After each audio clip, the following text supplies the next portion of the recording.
ఈరోజు అభ్యర్థుల ఎంపిక కూడా మీరు చూస్తే ఇంకా ఈరోజైతే నేను ఆలోచించాం అన్ని రాజకీయ పార్టీలు వారి యొక్క ప్రొసీజర్స్ ఒకసారి మన ఎన్నిక ప్రారంభమైన తర్వాత పొత్తు కూర్చుకున్న తర్వాత అభ్యర్థుల ఎంపిక వివిధ రాజకీయ పార్టీలు చేసుకోవాల్సిన అవసరం ఉంది.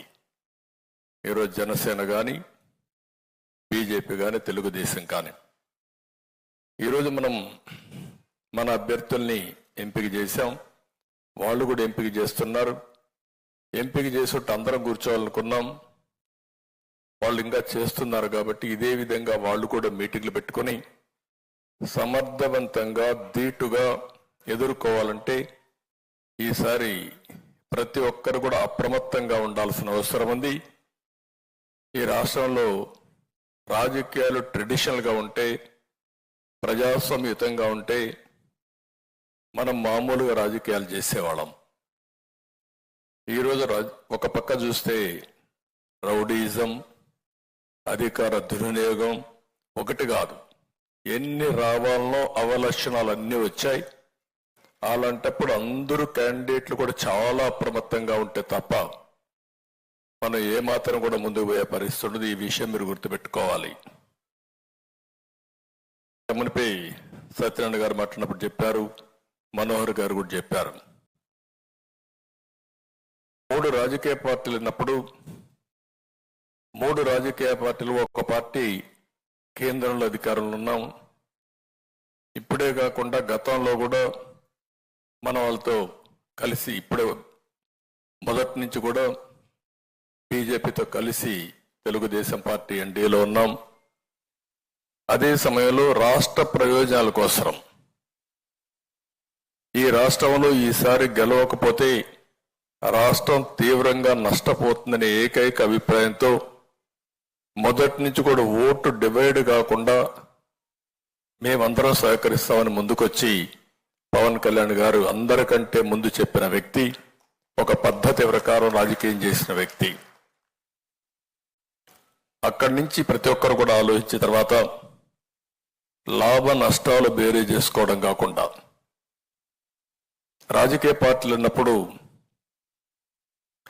ఎన్నికల్లో పోటీ చేయడానికి ప్రతి ఒక్కరు ప్రయత్నం చేస్తాం.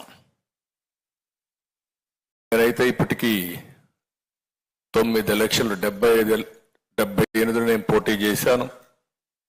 తర్వాత 83 నుంచి రాష్ట్ర స్థాయిలో రాజకీయాలన్నీ కూడా 84 ఆగస్టు క్రైసిస్ నుంచి నేనే అభ్యర్థుల ఎంపిక కానీ ఎన్నికలు నిర్వహించడం కానీ అక్కడి నుంచి కూడా చేశాం. ప్రతి ఒక్క ఎన్నికల్లో పొత్తులు పెట్టుకున్నాం. అవసరమైనప్పుడు పొత్తులు లేకుండా పోటీ చేశాం. అయితే ఎక్కడికక్కడ అప్పటికుండే పరిస్థితులకు అనుగుణంగా మనం ముందుకు పోయే పరిస్థితికి వచ్చాం. అయితే ఈరోజు కూడా ఈ పొత్తులు పెట్టుకున్న తర్వాత తెలుగుదేశం పార్టీకి ఒక విశ్వసనీయత ఉంది. అదే మరి బీజేపీ కూడా జాతీయ పార్టీగా ఉంది. వారు కూడా అధికారంలో ఉండడమే కాకుండా ఒక విశ్వసనీయత వారు కూడా ముందుకు పోయే పరిస్థితి వస్తుంది. ఇంకో పక్క జనసేన పార్టీ కార్యకర్తలు కూడా పవన్ కళ్యాణ్ గారి యొక్క నాయకత్వం పైన అభిమానంతో కానీ లేకపోతే ఒక కమిట్మెంట్తో పనిచేస్తున్నారు. ఇవన్నీ కూడా పర్ఫెక్ట్ గా జరగాలంటే ఒక్క వ్యక్తి కూడా ఈరోజు అందరికీ టికెట్లు ఇవ్వలేకపోయాం. ఏ విధంగా ఎంపిక చేసాం కూడా మనం మాట్లాడుకుందాం.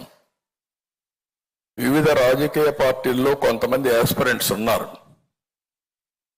రాజకీయాల్లో పనిచేసేది గుర్తింపు కోసం పనిచేస్తాం. సర్వీస్ చేయడానికి మనం కష్టపడతాం. ఓసారి పొత్తుల వల్ల కొంతమందికి సీట్లు ఇవ్వలేకపోయాం. చాలా కష్టపడ్డారు, జైలుకు పోయారు.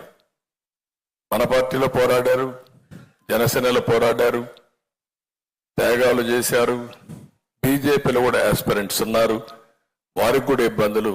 అందరికీ పోటీ చేయాలనే ఆలోచన ఇవన్నీ ఉంటాయి. ఈరోజు